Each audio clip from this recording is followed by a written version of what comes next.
చరిత్రలో అత్యంత తెలివైన రాజనీతిజ్ఞుడు, విచక్షణతో అర్థశాస్త్రాన్ని, మానసిక శాస్త్రాన్ని అవపోసన పట్టిన గొప్ప పండితుడైన చాణక్యుడి నీతి గురించి మన వేటు న్యూస్లో.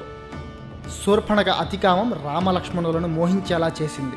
రావణుడి అతి అహంకారం సీతను అపహరించేలా చేసింది. అతి దానగుణం బలిచక్రవర్తిని పాతాళానికి అణచివేసింది. అత్యాస దుర్యోధనుడిని నాశనం చేసింది. అందుకే ఎందులోనూ అతి ఉండకూడదు. రావణాసురుడి చెల్లెలు శూర్పణఖ రాక్షసి. అందుకే రాక్షస కామంతో రాముడిని మోహించింది. రాముడు కాదంటే లక్ష్మణుడిని కామించింది. కానీ ఆ అతి కామమే ఆమెను కష్టాల్లోకి నెట్టింది. అత్యంత సౌందర్య రాశైన సీతను చూడగానే రాక్షస రావణుడు కామించాడు. తాను మహాశక్తిమంతుడిని అనే దురహంకారంతో ఆమెను అపహరించాడు. కానీ ఆ అహంకారంతో చేసిన తప్పు రావణుడిని సర్వనాశనం చేసింది. దానం చేయడం గొప్ప గుణమే, అయినా అతిదానం బలిచక్రవర్తిని భూమి మీద నివసించే అర్హత పోగొట్టుకునేలా చేసింది. పాతాళానికి తొక్కేసింది. అత్యాశతో పాండవులకు అన్యాయం చేసి రాజ్యం మొత్తం తానే దక్కించుకోవాలనుకున్న దుర్యోధనుడు చివరికి ఆ అత్యాశకే బలయ్యాడు.